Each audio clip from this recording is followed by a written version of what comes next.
अस्सलाम वालेकुम। होपलेस मेडिकोज़ में आप सबको खुशामदीद। उम्मीद है आप सब खैरियत से होंगे। आज का जो हमारा टॉपिक है वो है evaluation of the underground parts. जैसा कि हम सबको पता है कि अंडरग्राउंड पार्ट्स में दो चीज़ें इंक्लूड हैं, एक आपके पास स्टेम और दूसरी रूट्स। अब इनमें फ़र्दर क्या क्या इंक्लूड है इन पार्ट्स में हम वो डिस्कस करेंगे।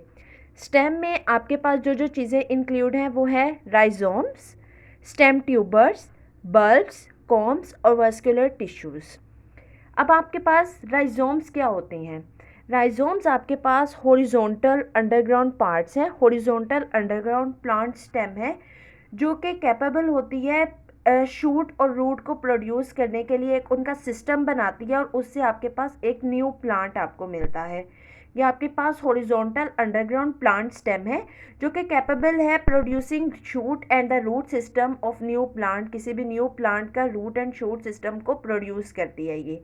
अब राइजोम का आपके पास दूसरा फंक्शन ये होता है कि ये स्टोर करती है स्टार्च को, ठीक है, और प्रोटीन्स को, ठीक है, ये प्रोटीन और स्टार्च को भी स्टोर करती है, ठीक है। इसके अलावा इसकी एग्जांपल जो है वो है जिंजर। जैसे जिंजर हमने देखा होगा वो इस तरह की मतलब शेप में आ रहा होता है, डिफरेंट उसकी शेप्स होती हैं लेकिन हॉरिजॉन्टल होता है, ठीक है, अंडरग्राउंड प्लांट स्टेम में। नेक्स्ट हमारे पास जो आता है वो है स्टेम ट्यूबर्स। स्टेम ट्यूबर्स अब आपके पास क्या होते हैं? ये थिक एंड राइजोम्स होते हैं। जैसे हमने देखा होगा पोटैटो के ऊपर जो है आपके पास ऐसे रूट इस तरह से कुछ दिन पोटैटो पड़े रहें तो इस तरह से उसके ऊपर बन जाते हैं, उसको हम कहते हैं स्टेम ट्यूबर्स। वो थिक एंड राइजोम्स होते हैं। फिर आपके पास आता है बल्ब्स। बल्ब्स आपके पास क्या है? बल्ब आपके पास कोई भी मॉडिफाइड स्टेम है जो कि रेस्टिंग स्टेज पे होती है। कुछ सीड प्लांट्स में जो है ये रेस्टिंग स्टेज आपके पास फेज होता है। अब आपके पास बल्ब क्या करते हैं? ये आपके पास दो तरह के काम करते हैं। एक तो ये रेस्टिंग स्टेज है, दूसरा ये फूड को रिजर्व कर लेता है, स्टार्च और प्रोटीन्स को स्टोर कर लेता है। जब कंडीशन फेवरेबल नहीं होती तो तब ये जो प्लांट है ये फूड रिजर्व कर लेता है, और जब इसके लिए कंडीशन फेवरेबल होती हैं, जब इसको ग्रोथ के लिए इसका वाटर और फूड वगैरह सब कुछ मिल रहा होता है, तब ये अपनी ग्रोथ दोबारा से स्टार्ट करता है जब कंडीशंस फेवरेबल होती हैं, ठीक है। इसमें आपके पास जो एग्जांपल आती है वो मोस्टली अनियंस की आती है। एग्जांपल जो इसमें बल्ब की आती है वो अनियंस की आती है, ठीक है। नेक्स्ट हमारे पास आता है कॉम्स। कॉम्स आपके पास क्या है? ये शॉर्ट वर्टिकल, आपके पास जो कॉम्स हैं ये शॉर्ट वर्टिकल स्टेम है, ठीक है, अंडरग्राउंड पार्ट है। वर्टिकल अंडरग्राउंड, शॉर्ट वर्टिकल और अंडरग्राउंड प्लांट स्टेम ये स्टोरेज ऑर्गन के तौर पर वर्क करती है। कॉम्स आपके पास क्या है? स्टोरेज ऑर्गन के तौर पर ये वर्क करते हैं, ठीक है। इसके बाद अगर हम डिस्कस करें तो बल्ब और कॉम्स, इनमें बेसिक डिफरेंस क्या है? बल्ब आपके पास जो है ये है लीफ बेसिस, ये लीफ की बेस पे होते हैं, ठीक है, लीफ बेसिस है। और जो कॉम्स है ये स्टेम बेसिस है, ठीक है, ये स्टेम बेस है। ये लीफ बेस है बल्ब्स, और जो कॉम्स हैं वो आपके पास स्टेम बेस है। वास्कुलर टिश्यूज़ का आपको पता है जाइलम एंड फ्लोएम है। आपके पास जाइलम वाटर स्टोरेज और फ्लोएम आपके पास फूड स्टोरेज। इसके बाद हमारे पास आती हैं रूट्स। अब रूट्स को डिस्कस करेंगे तो आपके पास एडवेंटिशियस रूट्स होती हैं और कुछ ट्रू रूट्स होती हैं, और ये आपके पास हैं रूट ट्यूबर्स। अब एडवेंटिशियस रूट्स आपके पास क्या हैं? एडवेंटिशियस रूट्स जो हैं ये ऐसी रूट्स होती हैं जो अराइज करती हैं दूसरे ऑर्गन से अदर देन रूट। ये रूट से नहीं अराइज होती बल्कि दूसरे ऑर्गन से अराइज होती हैं। मोस्टली मोनोकोटिलोइडेंस में जो है ये आप देखेंगे एडवेंटिशियस रूट्स उसमें आपको नज़र आती हैं। इसमें एग्जाम्पल जो है वो है स्टेम ऑफ टोमेटो। हम टोमेटो की स्टेम देखेंगे तो उसमें हमें एडवेंटिशियस रूट नज़र आएगी, ठीक है। इसके बाद आपके पास आता है रूट ट्यूबर्स। रूट ट्यूबर्स आपके पास क्या है? Root tubers thick and root है। ये थिक रूट होती है जो क्या करती है? न्यूट्रिएंट्स को स्टोर करती है उस पीरियड में जब आपके पास कंडीशन फेवरेबल नहीं होती, और जैसे ही कंडीशन फेवरेबल होती है जो स्टोर न्यूट्रिएंट्स है वो उसको प्रोवाइड करती है और इसके बाद ग्रोथ दोबारा से स्टार्ट हो जाती है। अब इसके बाद नेक्स्ट हमारे पास क्या आता है कि मोनोकोटिलेडन राइजोम्स और डाइकोटिलेडन राइजोम्स में डिफरेंस क्या है? दोनों में क्या ऐसी चीज़ है जो दोनों को डिस्टिंग्विश करती है? जो मोनोकोटिलेडन राइजोम्स हैं उनको डिस्टिंग्विश किया जाता है डाइकोटिलेडन राइजोम्स के साथ। उनकी राइजोम स्कैटर्ड अरेंजमेंट देखी जाती है वास्कुलर बंडल की। जो मोनोकोटिलेडन्स हैं इनमें स्कैटर्ड अरेंजमेंट होती है वास्कुलर बंडल्स की एज कम्पेयर टू डाइकोटिलेडन्स। इसके बाद स्टेम और रूट में बेसिक डिफरेंस आपके पास क्या आता है? स्टेम और रूट में बेसिक डिफरेंस आपके पास ये आता है कि जो स्टेम होती है वो बियर बर्ड्स, उसके ऊपर बर्ड्स होते हैं और वेल मार्क्ड पिथ होती है। वेल मार्क्ड आपके पास इसके ऊपर पिथ होती है, ठीक है, इसमें बर्ड्स और वेल मार्क्ड पिथ होती है। जबकि रूट में ये नहीं होता। रूट में रूट हेयर्स आ जाते हैं, एडवेंटिशियस रूट्स आ जाती हैं, रूट ट्यूबर्स आ जाते हैं, ठीक है। इसके बाद हमारे पास जो आता है, हम ये चीज़ देखते हैं कि क्लोरोफिल। अगर तो किसी प्लांट में अंडरग्राउंड ऑर्गन्स हैं, अंडरग्राउंड ऑर्गन्स में क्लोरोफिल एब्सेंट है, अंडरग्राउंड पार्ट्स में ये यूजी जो है वो अंडरग्राउंड है पार्ट्स हैं, ठीक है। अगर तो क्लोरोफिल एब्सेंट है अंडरग्राउंड पार्ट्स में तो आपके पास स्टार्च या कोई चीज़ स्टोर नहीं होती, ठीक है। और अगर स्टार्च आपके पास जब प्रेजेंट होती है और अगर स्टार्च प्रेजेंट हो तो ये बहुत ज़्यादा अमाउंट में प्रेजेंट होती है और लार्ज ग्रेन्स के फॉर्म में प्रेजेंट होती है और इसको ना in the form of reserve starch इसको कह सकते हैं आप। अंडरग्राउंड पार्ट्स जो बेसिकली होते हैं वो स्वेलन स्ट्रक्चर्स होते हैं। वो स्वेलन इसलिए होते हैं कि स्टोरेज ऑफ फूड होती है इसमें, ठीक है, स्टोरेज ऑफ फूड मटेरियल हो रहा होता है। स्टोरेज ऑफ फूड की वजह से ये स्वेलन पार्ट्स होते हैं। इसकी एग्जांपल की अगर बात करें तो हमारे पास आता है जिंजर, टर्मेरिक, ये इसकी एग्जांपल हैं। इवेलुएशन ऑफ बार्क में हम जो नेक्स्ट देखेंगे वो अक्रेंस ऑफ ड्रग देखेंगे। पहले हमने इसमें ये अंडरग्राउंड पार्ट्स को देखा। अंडरग्राउंड पार्ट्स में स्टेम और रूट्स देखा। स्टेम में क्या इंक्लूड है हमने वो चीज़ें देखी, फिर रूट्स में क्या इंक्लूड है हमने वो चीज़ें देखी, फिर इन दोनों चीज़ों में डिफरेंस क्या है हमने वो देखा। अब हम एवेलुएशन ऑफ बार्क जब हम एवेलुएशन ऑफ अंडरग्राउंड पार्ट्स कर रहे होते हैं तो इसमें ड्रग किन किन फॉर्म्स में प्रेजेंट होती है उसको हम देखते हैं। एक एंटायर फॉर्म है ड्रग की, एंटायर फॉर्म। दूसरा लॉन्गिट्यूडनल स्लाइसेस होते हैं उसके, ट्रांसवर्स स्लाइसेस के फॉर्म में होती है, क्यूबिकल स्लाइसेस के फॉर्म में होती है, स्मॉल क्यूबिकल पीसेस के फॉर्म में इसको कट किया जाता है और या फिर broken into pieces, small pieces में ब्रेक कर दिया जाता है। शेप की बात करें तो शेप इसमें वैसे तो काफ़ी ज़्यादा शेप्स हैं लेकिन यहाँ जो हम डिस्कस करेंगे वो सिलेंड्रिकल शेप होगी। अगर तो सिलेंड्रिकल शेप है तो उसके एग्जाम्पल में हम लिख सकते हैं सार्सपेरिला रूट। कोनिकल है तो उसके एग्जाम्पल में हम एकोनाइट लिख सकते हैं। अवॉइड इन शेप है तो जेलप, इन लार्ज इन शेप है तो जिंजर, जिंजर हमने देखा है लार्ज होता है। डिस्क है तो कैलम्बा, ठीक है। नेक्स्ट जो हम डिस्कस करेंगे वो हमारे पास होंगे साइज़। अब साइज़ की बात करें तो हम साइज़ में दो चीज़ें देखते हैं, लेंथ और उसका डायामीटर भी देखते हैं। लेंथ और डायामीटर जो है वो मिलीमीटर या सेंटीमीटर में होनी चाहिए।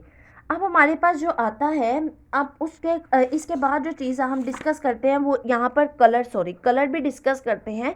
कलर में आपके पास क्या क्या चीज़ें आती हैं। इसका कलर वाइट हो सकता है, वाइट से येलोइश ग्रे हो सकता है, येलोइश ब्राउन भी हो सकती हैं या रेडिश ऑरेंज भी हो सकते हैं और ब्राउनिश ब्लैक भी हो सकते हैं।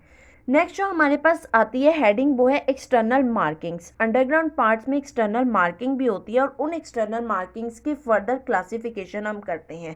फर्स्ट जो हम पॉइंट है उसमें है फरोज। फरोज आपके पास क्या है? फरोज आपके पास बेसिक मतलब फरोज का ये होता है कि ये डिप्रेशन होता है, ठीक है। अगर तो रिंकल्स अगर डिप्रेशन रिंकल्स के दरमियान वाइड होगा तो उसको हम कहते हैं फरो, जैसे सिनकोना बार्क में होता है, ठीक है। वो इस तरह से होता है, इस तरह से डिप्रेशन आपको डिप्रेशन मिलता है, ठीक है। यहाँ ऐसे इस तरह से होता है, हम इसको कहते हैं। अगर तो रिंकल्स के दरमियान डिप्रेशन ज़्यादा होगा, वाइड होगा, तो उसको हम कहते हैं फरोज। एग्जाम्पल इसकी है सिनकोना बार्क। रिंकल्स, अब आपके पास बेसिक ये क्वेश्चन अराइज होता है कि रिंकल्स क्या होते हैं। रिंकल्स आपके पास रफ सरफेसेस होती हैं, रफ सरफेसेस होती हैं, ये पैरेलल रिजेस बने होते हैं। आउटर सरफेस, बार की आउटर सरफेस पर ये पैरेलल रिजेस होते हैं और ये बनते इस तरह है कि जब आपके पास जो इनसाइड जो आपके पास बार के अंदर या रूट के अंदर या स्टेम के अंदर आपके पास जो सॉफ्ट टिश्यूज़ होते हैं उनकी श्रिंकेज हो जाती है। जब सॉफ्ट टिश्यू की श्रिंकेज हो जाएगी तो फिर रिंकल्स बन जाते हैं, ठीक है। वो रिंकल्स रफ सरफेस टाइप बन जाती है, ठीक है। ये किस वजह से बनते हैं आपके पास, ये बनते हैं आपके पास जब आपके सॉफ्ट टिश्यूज़ जो हैं उनमें उनकी श्रिंकेज हो जाती है, उसके रिजल्ट में जो हमें रिंकल्स मिलते हैं। नेक्स्ट हमारे पास आता है नंबर थर्ड पे एन्यूलेशन। रिंकल्स की एग्जांपल में देखें तो रिंकल्स की एग्जांपल में है कास्केरा बार्क है, ठीक है। एन्यूलेशन रिंग लाइक मार्किंग्स होती हैं। जब आपके पास ट्रांसवर्स हम उसको कट करते हैं ट्रांसवर्सली तो रिंग लाइक मार्किंग इस तरह से रिंग लाइक मार्किंग्स बन जाती हैं, ठीक है। उसको हम कहते हैं, जैसे आईपी कैक रूट है, इसकी एग्जांपल है आईपी कैक, ठीक है। नेक्स्ट हमारे पास आता है फिशर्स।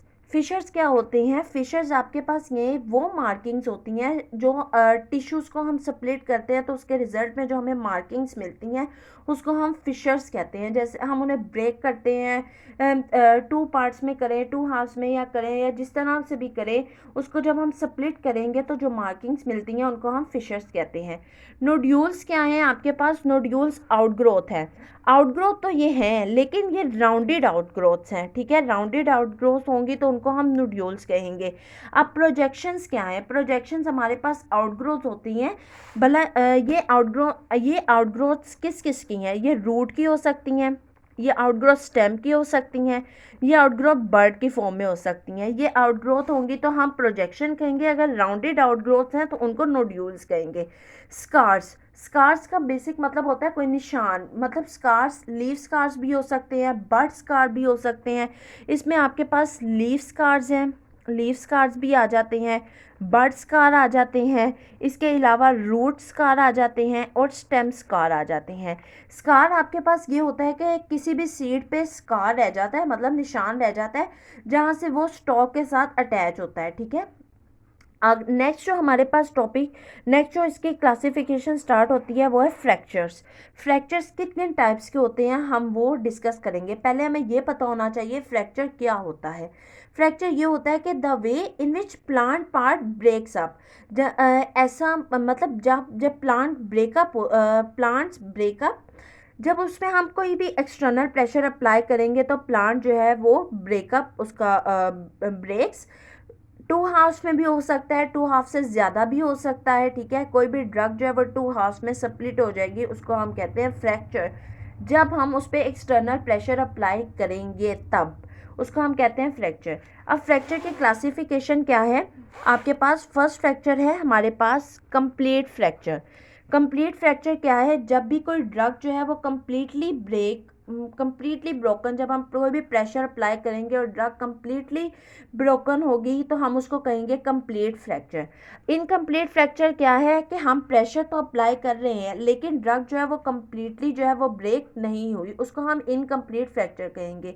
शॉर्ट फ्रैक्चर क्या है हमारे पास? शॉर्ट फ्रैक्चर ये है कि अगर तो फ्रैक्चर हमने प्रेशर अप्लाई किया और हमारी जो सरफेस है, हमारी ड्रग है वो ब्रेक भी हुई, फ्रैक्चर सरफेस, और जो ड्रग हमारे पास ब्रेक हुई उसकी जो फ्रैक्चर सरफेस है वो स्मूथ हो, अगर तो वो स्मूथ होगी तो हम उसको कहेंगे शॉर्ट फ्रैक्चर। इसकी एग्जांपल है सिनामन बार्क, ठीक है।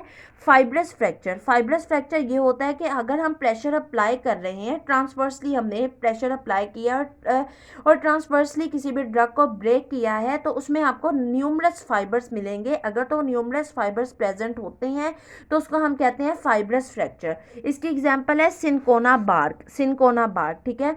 ब्रिटल फ्रैक्चर क्या होता है आपके पास? अगर तो सडन प्रेशर आप अप्लाई करते हैं, ठीक है, ये सडन होता है, इसमें हम कोई प्रेशर अप्लाई नहीं करते हैं, इसमें बहुत रैपिड क्रैकिंग हो जाती है ड्रग की, तो उसको हम कहते हैं ब्रिटल फ्रैक्चर, ठीक है। नेक्स्ट हमारे पास आता है ग्रैन्युलर फ्रैक्चर आपके पास एक ऐसा फ्रैक्चर है जिसमें आपको पास जब भी हम प्रेशर अप्लाई करते हैं तो हमें एक्सपोज्ड सरफेस पे राउंडेड अपीयरेंस मिलती है, स्मॉल राउंडेड अपीयरेंस मिलती है, जैसे चेरी पे, कैशिया पे, ठीक है। लेमिनेटेड फ्रैक्चर्स ये होते हैं कि हमें एक्सपोज्ड जो सरफेस है हमारी, एक्सपोज स्ट्रक्चर है ड्रग का, उसकी हमें जब हम उसको प्रेशर अप्लाई करेंगे तो हमें लेयर्स की अरेंजमेंट मिलेगी। जब वो ब्रेक होगी तो लेयर्स की अरेंजमेंट होगी, इस तरह से लेयर्स बनी होंगी, उसको हम कहते हैं लेमिनेटेड फ्रैक्चर। अब किस किस टाइप के, अब जो फ्रैक्चर सरफेस हैं उनकी नेचर क्या क्या हो सकती है। इवन हो सकती है। इवन का मतलब ये है कि इवन में हमारे पास स्मूथ सरफेस होगी, ठीक है, स्मूथ होगी। अनइवन का मतलब ये है कि इरेगुलर होगा, इरेगुलर होगी। ग्रेन्युलर का मतलब ये है कि आपके पास ग्रेन लाइक स्ट्रक्चर आपको आएगा, ग्रेन लाइक अपीयरेंस होगी, ठीक है।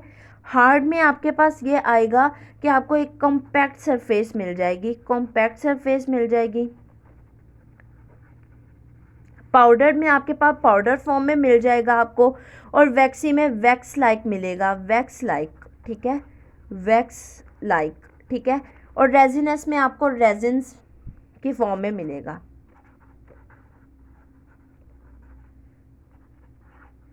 और इरेगुलर में आपको स्मूथ नहीं मिलेगा, ब्रोकन सरफेस मिलेगी, ठीक है, ब्रोकन होगी लेकिन कोई स्पेसिफिक शेप नहीं होगी।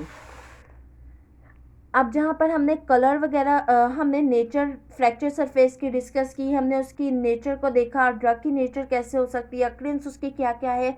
अब हम उसकी ओडोर देखेंगे। ओडोर क्या है, ये डिपेंड करती है कि वोलाटाइल कॉन्स्टिट्यूएंट कितने प्रेजेंट हैं, उसकी अमाउंट कितनी है। जो ड्रग है उसमें वोलाटाइल कॉन्स्टिट्यूएंट की अमाउंट क्या है उस पर डिपेंड करती है ओडोर।